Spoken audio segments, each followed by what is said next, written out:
Telangana municipal రాజకీయాల్లో ఇప్పుడు ఉమ్మడి వరంగల్ జిల్లా హాట్ టాపిక్ గా మారింది. జిల్లాలోని మున్సిపాలిటీలన్నింటినీ క్లీన్ స్వీప్ చేయడమే లక్ష్యంగా కాంగ్రెస్ పార్టీ పావులు కదుపుతుంది. మొత్తం 12 చైర్మన్ పీఠాలను కైవసం చేసుకోవాలన్న పట్టుదలతో హస్తం నేతలు వ్యూహాలకు పదును పెడుతున్నారు.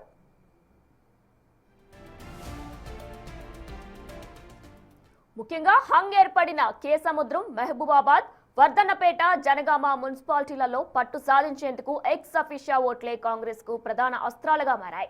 కే సముద్రంలో మహబూబాబాద్ ఎంపీ బలరాం నాయక్ తన ఎక్స్ అఫీషియా ఓటుతో పార్టీని మ్యాజిక్ ఫిగర్ దిశగా నడిపిస్తూ ఉండగా, వర్ధన్నపేటలో ఎమ్మెల్యే ఎక్స్ అఫీషియా ఓటుతో పాటు ఇండిపెండెంట్ లో మద్దతు కాంగ్రెస్ కి కలిసొచ్చింది.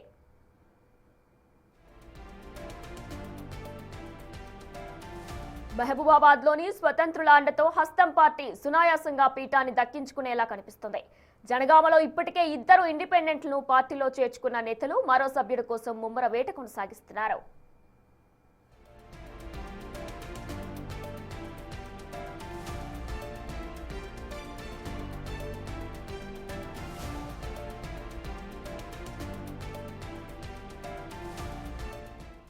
ఇక అందరి దృష్టి బీఆర్ఎస్ బలంగా ఉన్న తొర్రూరుపైనే ఉంది. అక్కడ చైర్మన్ పీఠం దక్కించుకునేందుకు వరంగల్ ఎంపీ కడియం కావ్య తన ఎక్స్ అఫీషియా ఓటును నమోదు చేయడంతో సమీకరణలు మారిపోయాయి.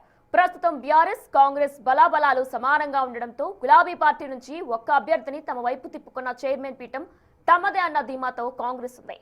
దీనికి సంబంధించిన మరిన్ని వివరాలు మా ప్రతినిధి వేణు అందిస్తారు.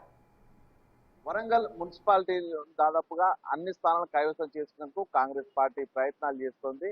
ఇక 8 మున్సిపాలిటీలో ప్రస్తుతం కాంగ్రెస్ మ్యాజిక్ ఫిగర్ దాటగా ప్రస్తుతం 4 మున్సిపాలిటీలో హంగ్ ఏర్పడింది. అక్కడ స్వతంత్రులను అదేవిధంగా ఎక్స్ అఫీషియో ఓట్లను చేర్చుకొని చైర్మన్ పీఠాలను కైవసం చేసుకోబోతుంది. ప్రధానంగా మహబూబాద్ సంబంధించి ఇప్పటికే 16 మంది వార్డు సభ్యుల బలంతో ఉంది. అక్కడ ఇండిపెండెంట్లతో పాటుగా స్థానికంగా ఉన్నటువంటి ఎమ్మెల్యే ఎక్స్ అఫీషియో ఓటుతో మహబూబాద్ ను కైవసం చేసుకోబోతోంది. కేసముద్రంలో 8 వార్డు సభ్యుల బలంతో ఉన్నటువంటి బీఆర్ఎస్ కాంగ్రెస్ లో అక్కడ MP Balram Naik ex officio vote నమోదు చేసుకున్నాడు. దీంతో కేసముద్రం చైర్మన్ పీఠాన్ని కాంగ్రెస్ కైవసం చేసుకునే అవకాశాలు కనిపిస్తా ఉన్నాయి. ఇక వర్ధనపేటలో 5 స్థానాల్లో గెలిచినటువంటి కాంగ్రెస్ ఒక ఇండిపెండెంట్ అభ్యర్థిని చేర్చుకొని వార్డు సభ్యుల బలాన్ని 6కు పెంచుకుంది. 6 వార్డు సభ్యుల బలంతో ఉన్నటువంటి బీఆర్ఎస్ కు అక్కడ స్థానిక ఎమ్మెల్యే నాగరాజు ఎక్స్ అఫీషియో ఓటుతో చెక్ పెట్టి చైర్మన్ పీఠాన్ని కైవసం చేసుకోబోతుంది. ఇక జనగామ లోపల ప్రస్తుతము బీఆర్ఎస్ నుంచి ఒక అభ్యర్థిని, అదేవిధంగా ఇండిపెండెంట్ లో 4 ఉన్నటువంటిలో 2 అభ్యర్థులను ప్రస్తుతము కాంగ్రెస్ చేర్చుకుంది. ఒక్క అభ్యర్థికి దూరం లోపల అక్కడ మ్యాజిక్ ఫిగర్ కు దూరంలో ఉంది. దీంతో అక్కడ ఎంపీ చామల ఎక్స్ అఫీషియో ఓటుతో ఎమ్మెల్యే బీఆర్ఎస్ నుంచి ఎక్స్ అఫీషియో ఓటుతో సమం కాబోతుంది. దీంతో ఒక అభ్యర్థి కోసం అక్కడ మా ఇన్ఛార్జి మంత్రి అయిన పొంగులేటి శ్రీనివాసరెడ్డి విషయ ప్రయత్నాలు చేస్తా ఉన్నారు. జనగామ స్థానాన్ని ఏ విధంగానైనా కైవసం చేసుకోవడానికి వ్యూహాలు రచిస్తున్నటువంటి సిచ్యువేషన్. ఇక తొర్రూరు ప్రధానంగా 9 వార్డు సభ్యుల బలంతో మ్యాజిక్ ఫిగర్ దాటిన బీఆర్ఎస్ తొర్రూరు మున్సిపాలిటీని కైవసం చేసుకుంటుందని భావిస్తున్నా గానీ చివరి నిమిషం లోపల వరంగల్ ఎంపీ కడియం కావ్య తొర్రూరులో ఎక్స్ అఫీషియో ఓటు నమోదు చేసుకున్నారు. స్థానిక MLA Yashaswini Reddy ex officio vote 2 ఓట్లతో ప్రస్తుతం 7 వార్డు సభ్యుల బలంతో ఉన్నటువంటి కాంగ్రెస్ అక్కడ 9 వార్డు సభ్యుల బలానికి చేరుకుంది.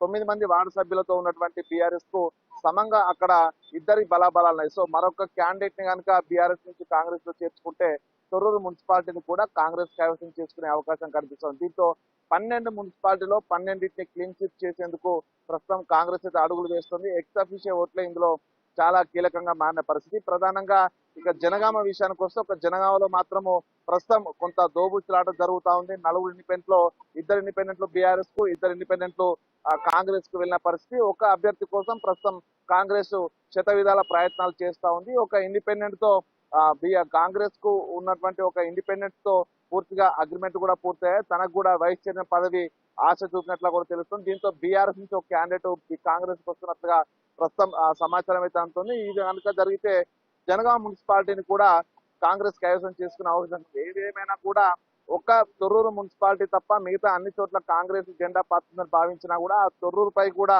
కాంగ్రెస్ జెండా ఎగురవేసేందుకు ప్రస్తుతం అక్కడ ఎక్స్ అఫీషియో ఓట్లు కీలకం కాబోతున్న పరిస్థితి ఉంది. సో దీంతో రేపు జరగబోయేటువంటి ఈ యొక్క చైర్మన్, వైస్ చైర్మన్ ఎన్నిక లోపల ఉమ్మడి వరంగల్ జిల్లాను క్లీన్ స్వీప్ చేసే దిశగా ప్రస్తుతము కాంగ్రెస్ పార్టీ అడుగులు వేసింది. దాదాపుగా జనగామ మున్సిపాలిటీ మినహాయిస్తే అన్ని చోట్ల ప్రస్తుతము కాంగ్రెసే చైర్మన్, వైస్ చైర్మన్ పీఠాలను గెలుచుకునే అవకాశాలు అయితే కనిపిస్తుంది. ఇక జనగామకు కూడా ఈ రోజు సాయంత్రం వరకు క్లారిటీ వచ్చే అవకాశం ఉంది. జనగామ పీఠంని కూడా ప్రస్తుతం వరంగల్ ఇన్ఛార్జి మంత్రి పొంగులేటి శ్రీనివాస్ రెడ్డి చాలా ప్రతిష్టాత్మకంగా తీసుకున్నారు. ప్రస్తుతం చర్చలు జరుగుతున్న ఈ రోజానికి అటు బీఆర్ఎస్ నుంచి వెళ్ళినటువంటి క్యాంపుకు వెళ్ళినటువంటి అభ్యర్థులంతా కూడా వరంగల్ కు చేరుకోబోతున్నారు. ఈ రోజు సాయంత్రంతో కూడా ఈ యొక్క ఉత్కంఠ కూడా స్థిరపడే అవకాశం ఉంది. మొత్తానికి వరంగల్ లోని 12 మున్సిపాలిటీ క్లీన్ స్వీపే లక్ష్యంగా ప్రస్తుతం కాంగ్రెస్ అయితే అడుగులు వేస్తున్న సిచ్యువేషన్ ఉమ్మడి వరంగల్ జిల్లాలో కనిపిస్తా ఉంది.